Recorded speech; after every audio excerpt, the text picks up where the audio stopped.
It was right here at this intersection where Scarborough was found dead due to multiple stab wounds. According to his plea agreement, Neal could have to testify in front of a grand jury or any trial requested by the United States. Of the 10 hair salons I called at random, hi there, this is Erika Hall with 13 News. All had experienced recent cancellations on account of the flu. Yeah, we've had a few. Those cancellations make it hard to be productive. We went looking for answers at the nonprofit. I'm Angie Pratt. Hello, Angie. Nice to meet you. Nice to meet you. I'm so glad y'all came by. Well, I just had a couple quick questions for you. So we had heard recently from a couple people that you guys are actually selling donated animals for $250, and they're calling it an adoption fee. I just wanted to see what your response was to that. Well, that would be, let's see, I don't know how to phrase it nicely, politely. That's incorrect. How about that? We don't sell dogs here.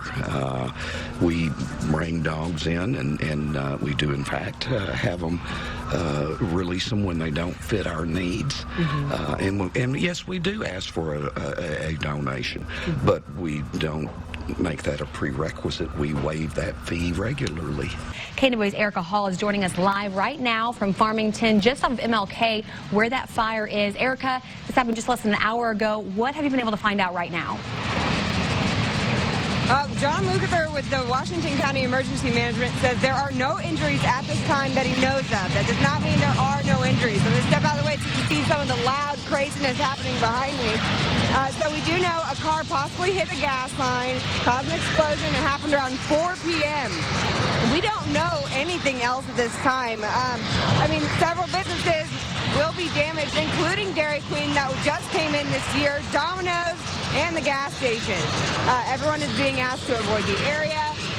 Emergency services out here, Fayetteville, Washington County Sheriff's Office, Farmington Police, Weddington Police and Fire Department, all of the local emergency services are out here coming together to try and fight this fire, and it doesn't seem to be stopping anytime soon. And Erika, I know that you said that there were many people out there trying to fight this fire. What does it look like traffic-wise out there? There's a lot of people that are usually going home this way right now. So what are you seeing as far as traffic? Well, just trying to get out here myself for this 5 o'clock live shot was pretty difficult. I would avoid this road and stay away from it for at least possibly the rest of the night. It's going to be going on for a long time.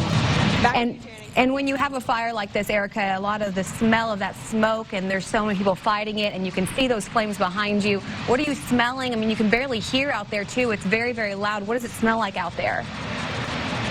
It actually has hardly any smell at all. I think that might be because of the gas or maybe because it's very windy out here, but I cannot smell anything. Mostly, it is very, very loud and very hot the closer you get. And lots of people, obviously that Casey's gas station is very busy there as you get closer to Farmington. So everybody has been evacuated, I'm guessing, from that area. They're trying to make sure people are avoiding that area. Oh, yes, definitely. But that does not stop residents from coming out here on their cell phones. There are a ton of people just out here watching the show. It is craziness. Okay, yeah, and as Erika said, Erika, thank you so much for giving us that live report. I'm Erika Hall reporting live from the sky above Dixon Street for Fox 24 News. I hope you're buckled in, Erika. People arriving for services at Fellowship Bible Church in Topeka are greeted by this. Good morning and welcome. An armed off-duty sheriff's deputy. It's just a reality, I think, that we have armed security, one armed deputy at the front door. A reality that came into sharp focus again last November when a gunman killed 26 people at a church in Texas. It's brought more requests for law enforcement like the Shawnee County Sheriff's Office to help protect these places usually considered sanctuaries. Currently, we have approximately 5 or 6 officers that work off-duty security jobs for Topeka area churches. That detail could include anything from overall site security to parking lot enforcement, overwatch of the parking lots to ensure safe travels to and from the church. What's the advantage of that versus their presence? You walk up, you see someone in uniform, there's a presence to be known that, hey, we want a secure environment here, we want safety. Second is our training. The training that a law enforcement person brings in, an off-duty law enforcement brings in, they know how to respond to crisis situations. Mostly they've been trained in de-escalation techniques. But it can be tough to take steps to keep people out when your mission is to welcome people in, explains Ted Inslee, president of Church Council at First Lutheran Church in Topeka. You need to balance that, still have the open arms or the open thing in the church, but at the same time you have to have those security measures the day we live in, and that's what we're looking at. And it's why many church leaders expect it's a conversation more congregations will have in the future. Armed security, like an off-duty officer, that's an expense that some churches can't afford. So I think smaller churches that don't have the same resources are going to struggle a little bit with this. It puts them in a difficult situation. It's a question of how to best protect lives while saving souls. Sometimes the volunteers or the untrained person may automatically jump to using force. Law enforcement officers realize and are trained that the use of force is a last resort. Erika Hall, 13 News. One of Topeka police officer William Lister's main duties is reaching out to victims of crime, offering resources or help. But there's also a lighter side. Another thing I do is I hang out with the boys and girls at the Boys and Girls Club. Something fall. Go play pool with them, go play basketball, volleyball. Right, here you go. And I mean, that's just so much fun. Like anything with kids is awesome. He was really nice. We've had a basketball game and like he was like the captain. Like he's so tall, he was like this close from dunking. This chapter is a bit of a comeback in the Stoll, Kansas native story. Out of college, he joined the Navy to get the experience to become a police officer. August 16, 2007, tragedy struck during a training exercise. We're on the gravel road. I am the gunner on top, standing inside the Hummer, and couldn't get in or out, and it rolled over on top of me. I had a skull fracture here with mild brain bleeding. Both orbitals, my eye sockets broke, my nose broke, my jaw broke, my arm broke, and it tore my tricep here. My bone also tore my main artery. His body couldn't absorb nutrients following the accident, and his weight dropped from 180 to 137 pounds. It was super bad. Like when the doctors came in and saw me, they thought I was either a cancer patient or an AIDS patient because of how skinny I was. It wasn't until two of his pastors came to visit that his fate seemed to turn. He came out and prayed for me, and I started getting better after that. I started healing, started gaining weight. From there, he joined the San Diego Police Department, eventually moving home to Kansas to work for TPD. I think the biggest take from it is that I value life a lot differently. Like, it's so precious. It's like every day I thank God, like, man, thank you even for just this breath, you know? Like, I shouldn't be here, but I am here, and you gave me a second chance, and I'm really appreciative of that. Without that second chance, we wouldn't have this. He's fun, and you should like want to hang around him and not have one opinion about him and just like try and get to know him as much as you can. We need to build relationships with the community. How do we do that? Well, we're not going to do that just driving through and even waving, you know, because waving doesn't do much. I was talking to some of the kids and like, what are you here for? I was coming here and talking to you. Good game. Partner. In Topeka, Erika Hall, 13 News. The Topeka Rescue Mission Street Reach program is out in these freezing temps today in places like these, searching for homeless people who are the most vulnerable and affected by the cold.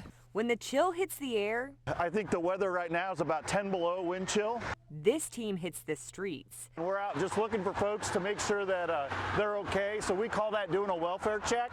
Topeka Rescue Mission Street Reach Director Mark DeGroff and his team go out 5 days a week and weekends. He says the work is most vital in extreme temps. Do you need sleeping bags?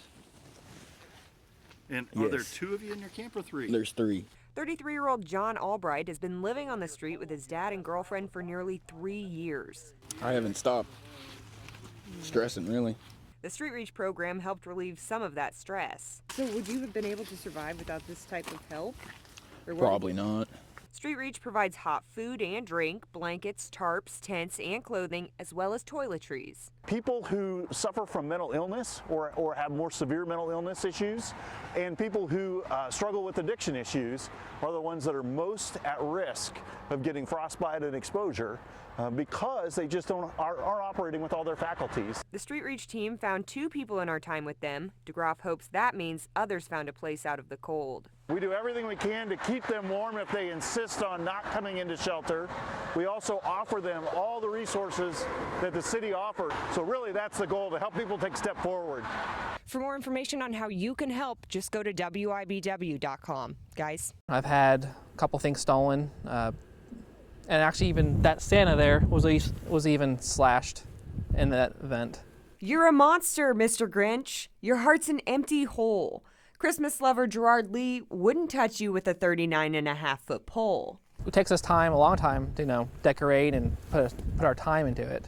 Not only us, everybody in this neighborhood. And then you have somebody that comes around and does that. It makes it you don't want to do it anymore. You're a foul one, Mr. Grinch. Your heart is full of unwashed socks. Your soul is full of gunk.